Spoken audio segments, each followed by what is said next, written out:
si moi, est-ce qu'on cause d'un isekai? Non, c'est pas un isekai d'ailleurs, c'est un fantasy. C'est The Linus Prince Guide to Raising a Nation Out of Debt. Donc le prince qui veut sortir de son royaume endetté, on va dire en gros. Ah oui. Je sais pas Ouais, s'il y en a qui l'ont regardé celui-là. Non. Bah, moi, j'ai regardé 10 sur 12 épisodes, Ouais. et je sais pas trop quoi en penser en vrai. Je trouve ça un peu simple, un peu, je sais pas. C'est Ça compliqué, manque hein, c'est de, différent. c'est non simple dans les facilités que lui a, mais ouais compliqué dans les histoires politiques, et je trouve que ça manque de background sur les personnages, en particulier les deux qu'on voit le plus, hein, le prince et sa, je sais pas trop comment le dire justement, Secrétaire. Ouais. son acolyte. Mais ouais, on sent qu'ils sont liés par quelque chose de fort, mais on ne sait pas quoi. Et du coup, ça nous manque une info, quoi, je pense. Il nous manque quelque chose qui nous lie sur ces personnages-là, et qui nous montre à quel point ils sont attachés et ce pourquoi peut-être entre guillemets, se battent, je ne sais pas. Ouais. J'ai pas vu Bah, la fin, un alors premier peut-être qu'il y a plus épisode. de détails après. Ouais. Non, mais sans doute, mais pour moi, il y a eu un problème au niveau de l'adaptation, de la narration et du rythme. Quand tu vois le premier épisode qui est quand même assez catastrophique dans la façon dont il est raconté, c'est c'est mal branlé, tu comprends pas trop ce qui se passe, c'est coupé bizarrement, tu as des sauts dans le Oui, temps qui sont assez bizarres. Sur le premier épisode en particulier, tu peux retrouver ça de temps en temps après, mais, euh, mais après, globalement, ils ont quand même. Tu sens qu'il y a quand même. Ça a été creusé, il y a tout un univers derrière, tout est complot politique, il y a des relations de personnages. C'est assez riche en fait. Mais ça a mal été mis, mal exploité, enfin en tout cas mal mis en avant. Mais bon, moi je l'ai trouvé quand même, ça reste assez fun. Ça reste plutôt fun. C'est ça peut être du grand n'importe quoi par moment avec des retournements de situation pas possibles politiquement parlant, mais c'est le jeu quoi. C'est le jeu. Après voilà, c'est le petit isekai. C'était le petit isekai de la saison. Je crois pas qu'il y en avait d'autres qui étaient, enfin le petit isekai fantasy parce que c'est pas un isekai à proprement parler, mais non, c'est pas ce sera un pas celui de la isekai. saison d'hiver. Mais c'est vrai que c'est des épisodes qui sont rapides, et t'as presque comment dire, un sujet politique par épisode. Des personnages qui arrivent dans un épisode que tu reverras peut-être jamais dans un autre. Et en fait, t'as du mal à t'attacher à ce qui se passe vraiment et à qui est qui, quoi. Ça va très vite. Non, c'est sûr que ça va très vite, peut-être effectivement trop vite. Mais ça, je pense que ça va être un light novel ou un manga à la base. Je pense que celui-là doit être plus intéressant à suivre que l'anime. En tout cas, si c'était l'intérêt, je pense qu'il faudrait mieux basculer sur l'original, on va dire. Hmm.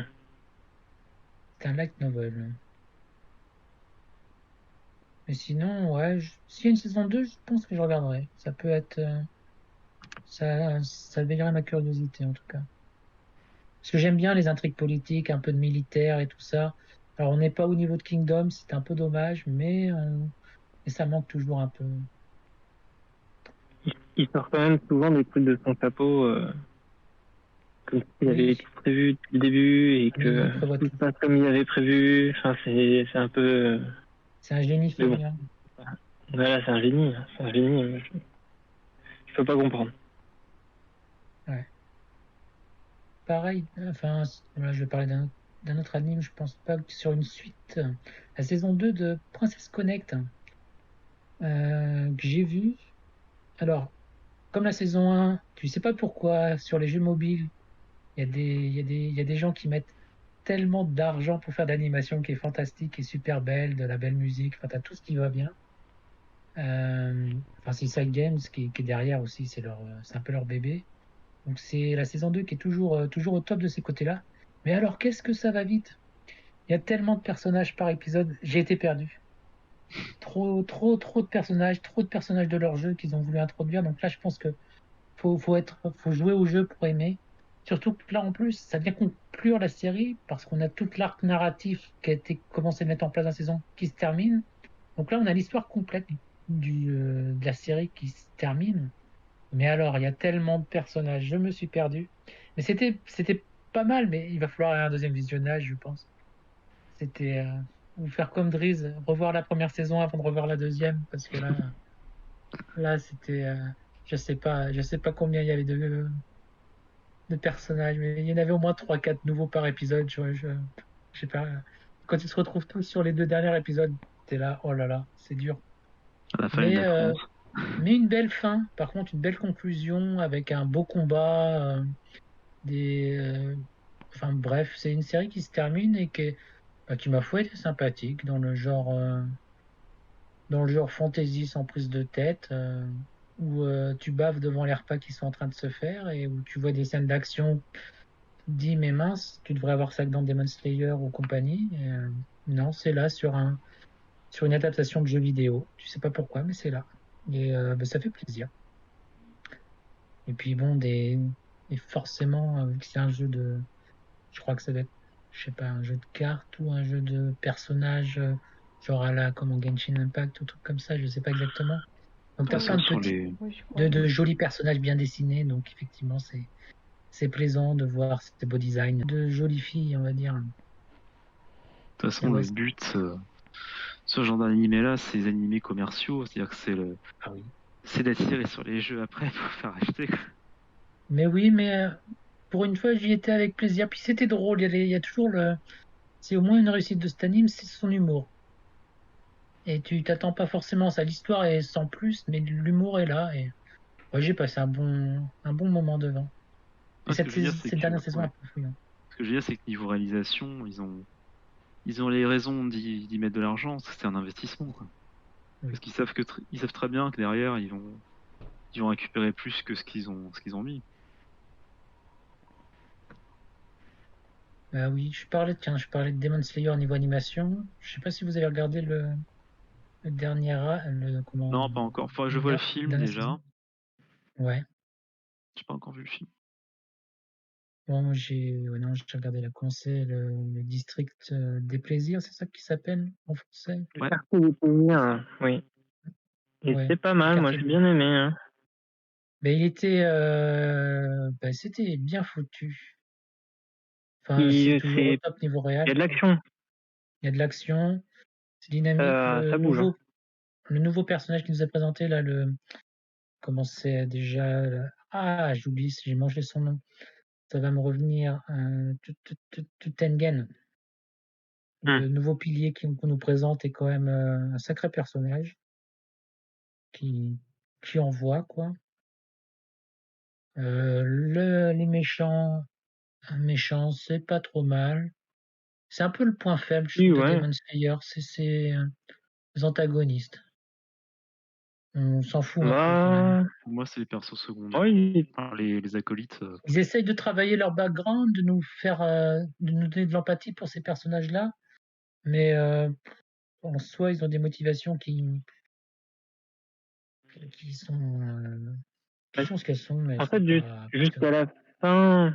la fin, on se rend pas bien compte du méchant, ce qui le motive, pourquoi il est là, pourquoi.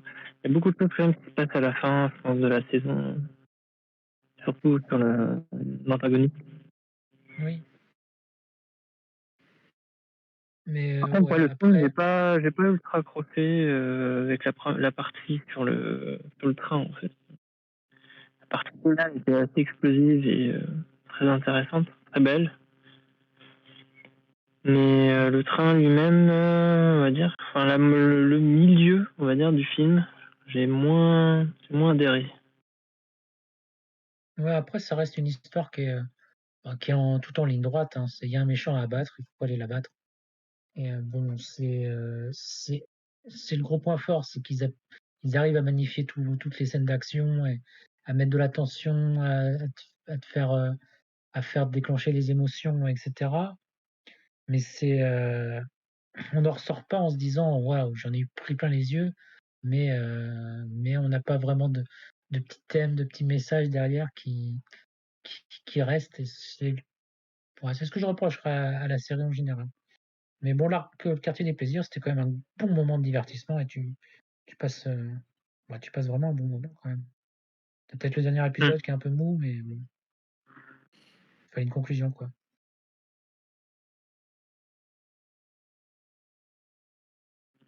Non, au niveau des sites, moi j'ai vu les deux Isekai, mais peut-être que Bubu aurait envie d'en parler, je ne sais pas. Bon, je crois qu'on a fait un peu le tour de ce que. Donc, j'ai pas vu grand-chose. En fait, cette saison m'a pas beaucoup D'accord. captivé. Et j'aurais juste un truc. Je vais un peu rebondir sur tout à l'heure. Je vais rebondir sur un truc, sur le tranche de vie.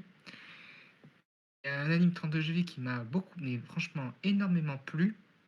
C'est Kotaro en solo. Alors, il est arrivé vers début mars, là. Ah oui, sur Arrivé Netflix. sur Netflix. Il est arrivé assez tardivement. Mais honnêtement, si vous êtes plutôt fan de Juliette Je t'aime ou Maison Ikoku, franchement, cet anime est dans la lignée. C'est aligné parce que ça vient du même univers Disons ou c'est que l'esprit? c'est dans le ton, D'accord. dans ce décrit, c'est-à-dire on parle quand même de personnages qui ont quand même des personnages qui sont brisés, qui essayent de se reconstruire. Oui, d'accord. Kotaro en solo, quand on voit Kotaro en solo, le visuel c'est très très coloré, c'est mignon, ça a l'air très très kawaii et c'est un peu la poudre aux yeux pour te cacher entre guillemets la misère. Est-ce que ça se rapproche un peu d'un Barakamon? Parce que je me rappelle, Kotaro, c'est l'histoire d'un petit gamin, non? C'est ça? Ouais, c'est un gamin qui vit seul, sans parents dans un immeuble et il est pris en affection par un mangaka, mais blasé, mais enfin, c'est le seul qui a à peu près la tête sur les épaules dans tout le voisinage, parce ils ont tous plus ou moins un grain dans le voisinage. Enfin, quand je dis un grain, c'est-à-dire qu'ils sont ils sont assez délirants, Excentrique. ouais, et assez excentriques. Donc, il fait un peu office de voix de la raison dans ce Capharnaüm. Ouais. Et il essaye de redonner. Et le gamin, le gamin, bon, il se veut très très très mature pour son âge. D'accord. Il se veut très mature, il se débrouille tout seul. Et malgré tout, derrière, mais c'est là où quand je parlais de masque tout à l'heure, sa maturité, la maturité qu'il affiche, elle n'est que de façade. C'est un masque pour cacher une blessure une blessure, une enfance difficile qui se révèle un peu au fil des épisodes. Au fil des épisodes. Alors oui, c'est des tranches de vie, oui, c'est tranches de vie, c'est des petites sur un épisode, tu vois, c'est des petites histoires qui s'enchaînent sur un épisode. Mais à chaque épisode, on apprend un peu plus sur le petit, mais aussi autres adultes, sur les autres adultes de l'immeuble. D'accord. Alors on passe, c'est un mélange à la fois l'humour parce que l'humour et on passe rapidement du rire à la petite larme et le fond se veut surtout très optimiste parce que l'accent est mis sur l'entraide et la solidarité. C'est assez touchant et en tout cas c'est une bonne analyse des relations et des problèmes humains.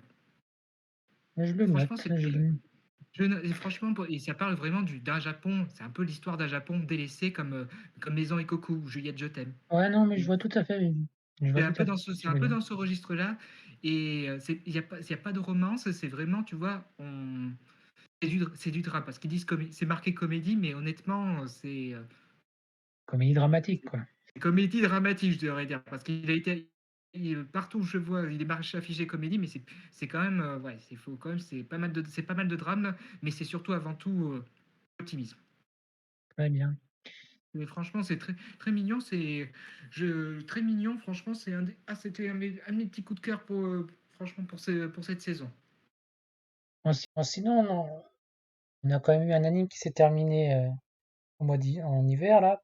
C'était quand même le meilleur anime des 5 dernières années. Bon, je parle de Ranking of Kings, évidemment. Ah oui, Rocky Loving, oui, c'est vrai que celui-là, il est ménagé, hein. Mais oui, c'était quand même. pareil, dans l'histoire, un peu du drame, un conte cruel, comme j'aime Mais c'est l'appeler. ça, c'est le même état d'esprit.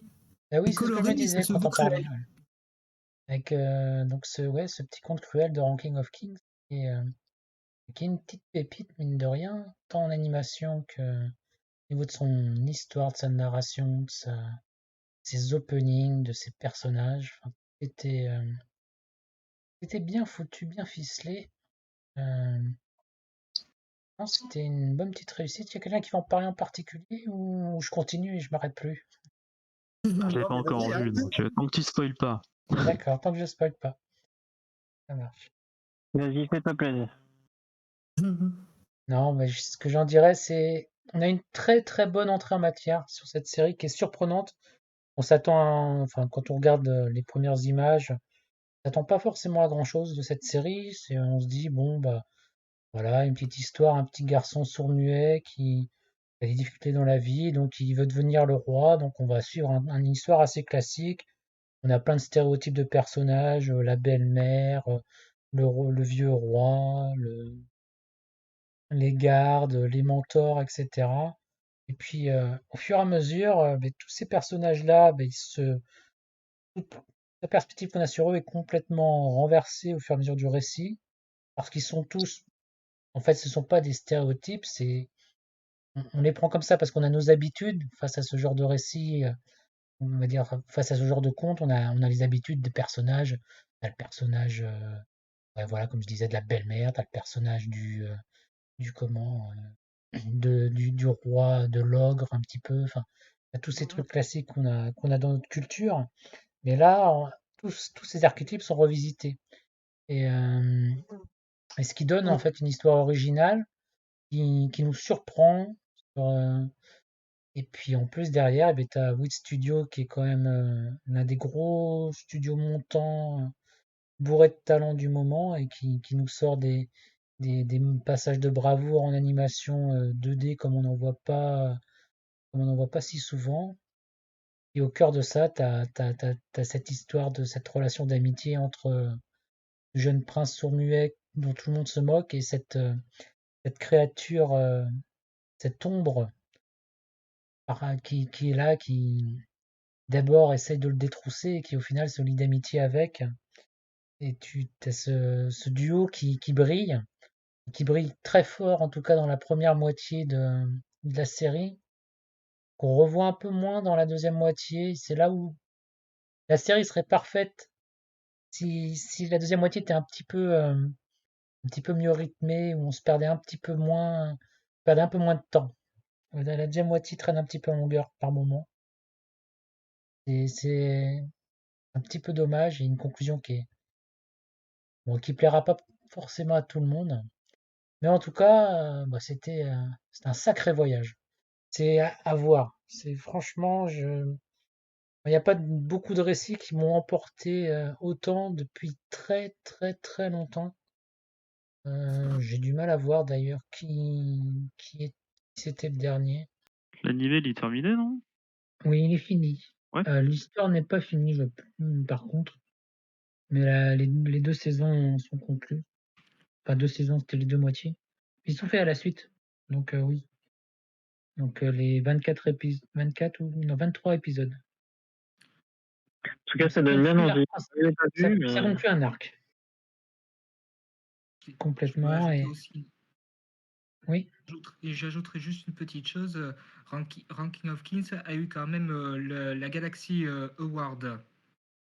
Donc c'est un prix qui récompense les meilleurs programmes audiovisuels japonais. Ah ouais, non, mais d'un point de vue Il a critique, eu, c'était ouais, c'est ça, un il a eu une succès. grosse consécration. Il a été aidé comme meilleur anime. Oui, non, mais enfin, c'est une histoire qui vous emporte et bon, il y a des personnes avec qui ça n'a pas du tout accroché, enfin, qui n'ont pas du tout pris, parce que le design est particulier, le ton est, enfin, le design est très enfantin, mais alors que tu as un ton qui est assez noir, enfin, qui est assez sombre, mine de rien, enfin, sur la majorité de la série. Et puis, Et puis aussi, un autre point qui peut nous faire décrocher de l'anime, c'est qu'on a un personnage donc, qui est sourd-muet, donc qui ne s'exprime pas. Et ça, bah, ça passe pas avec tout le monde. Il y a des gens qui supportent pas ce genre de personnage, hein, j'imagine en tout cas. Parce que c'est plus difficile de s'identifier à lui que sur le classique personnage de fantasy, quoi. C'est sûr. Mais on le soutient parce que bah voilà, on veut le voir réussir contre toute attente à progresser bah, dans sa recherche, bah, dans sa recherche de quoi d'ailleurs? Je sais pas ce qu'il recherche. Il recherche des amis, ouais, il recherche un peu la gloire aussi, mais pas vraiment. Il veut être un bon roi au final, le meilleur des rois. Mais c'est pas facile. Quand personne ne vous écoute parce que personne ne peut vous entendre. Donc voilà, voilà. Non, c'était vraiment le gros coup de cœur, hein. Il y a Ça pas de se sent. polémique. Ça se Je sent. sais plus ce qu'il y a eu sur l'année. Bah, de toute façon, non, on commence une nouvelle année parce que c'est l'hiver. On commence une Mais nouvelle année. Ouais. Donc pour l'instant, donc on va dire que c'est ta référence, quoi. ouais, clairement. Clairement, de toute façon, il n'y a pas. Ouais, on verra peut-être Jojo, parce que bon, je me suis mis à Jojo ces derniers temps. Donc j'ai regardé, j'ai fait toutes les saisons. Ouais. Je suis à jour et j'ai attaqué Stone Ocean, la saison qui est sortie le mois de décembre, Ouais. qui démarre avec pour la première fois un personnage principal, un personnage féminin, Mm. et qui a un sacré caractère. Et pour le moment, c'est plaisant, mais c'est que le début, donc à voir, à suivre. Puis bon, on attend aussi des très très grosses séries sur la fin de l'année, hein. Il y a quand même des gros trucs qui vont sortir, hein. Avec les Chainsaw Man, avec qui c'est qu'il y avait d'autres, J'avais été un peu déçu de la partie 5. Moi, c'est pour ça que j'ai un peu peur de la 6, personnellement. C'est Jojo? Ah, Ouais, sur Golden Jojo, Wind. ouais. Ouais, Golden Wind, j'avais moins Bah, c'est accroché. le héros qui était pas très attachant dans Golden Wind, je trouvais. Bah, c'est aussi l'ensemble des personnages, le design. Le design avait Ouais, vachement évolué et pas en bien, je trouve. moi, C'était je sais pas, c'était pas ça qui m'a trop dérangé, mais non, après fin, je préfère l'héroïne en tout cas de la saison 6. Pour le ouais, moment, on n'a pas vu une grande partie du cast, on a vu quelques-unes de ses collègues, parce que ça se passe dans une prison, donc elle est emprisonnée. On a vu quelques-unes de ses co-détenues, de ses potes, mais c'est pas encore pas très mis en avant non plus, quoi. Ça démarre, on va dire. Mais ouais. Non, après ça peut être solide. Juste que ça me manque un peu. On est un peu toujours au même endroit pour le moment sur Stone Ocean. Là, c'est tout dans la prison. J'aimerais bien découvrir un peu l'extérieur, quoi. Et, t'as préféré quoi d'ailleurs sur Jojo en termes de partie? la 4, La 4, ouais. Diamond is Unbreakable. C'est souvent la 4, la 2 et la 4, souvent qui ressortent. Bah, après, c'est peut-être le fait d'avoir vu en anime, parce que la 3 était un anime, elle était interminable. Oh, elle était super longue. Elle Moi, était ma préférée, c'était interminable. la 2, mais c'est vrai que la 4 est bien. Moi, j'avais bien aimé la 2, ouais. Mais la 4 enfin, j'ai beaucoup accroché au personnage. Et puis le côté un peu, enfin, le côté petite ville de, on va dire, ça ressemble un peu Ouais. à l'Amérique, la petite ville américaine, avec son petit microcosme. Non, puis Ouais, c'était l'antagoniste sympathique. du 4 était tellement bien. Ouais, clairement. Franchement, il avait super réussi, hein. Ah oui, non, non, c'était bien foutu. Mais j'ai pas réussi à passer la 3, je crois. Il va falloir que je Bah, la me 3, relance dedans. Mais la 3, c'est la plus c'est difficile, hein. très long avant de réussir à la passer parce que comme c'est épisodique, euh, pff, bah, c'est chiant, quoi. Ah, clairement. Justement, la Euh, partie 4, ils ont repris le concept de stand, mais à côté de ça, Hmm. ils ont gommé le plus gros défaut de la troisième partie, c'est ce côté road movie épisodique qui était pénible, quoi. Ouais. Où bah, ça change de les ton. En épisodes fait, ne faisaient pas évoluer l'histoire. chaque partie de JoJo, on change de ton, de style, de Là, genre en fait. t'avais une intrigue à suivre. T'avais, Ouais. Ouais. On est plus dans le policier, enfin, il y a un peu une enquête policière quand même. la J'ai partie l'impression 3, c'était des bastons, quoi, mais il y avait que ça. bah, ouais, le voyage du héros, quoi. Ouais. C'était un road trip, comme tu dis. Sauver sa mère, de La souvenirs. 5, c'est le truc de mafieux, c'est vraiment le truc de mafieux. Et puis là, la 6, ça a l'air d'être. Alors, je sais pas si ça va être Prison Break, on verra. Ah, pour le moment, c'est un truc de prison, en tout cas. Apparemment, je suis un des seuls à bien aimer la P1 aussi.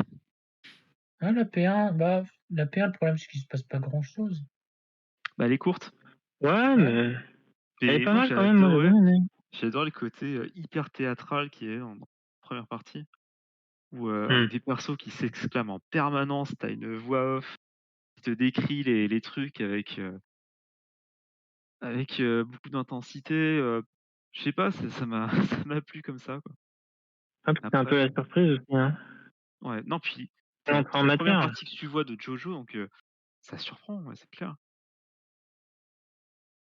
Donc la P6, ça me fait un peu peur, après avoir vu la 5.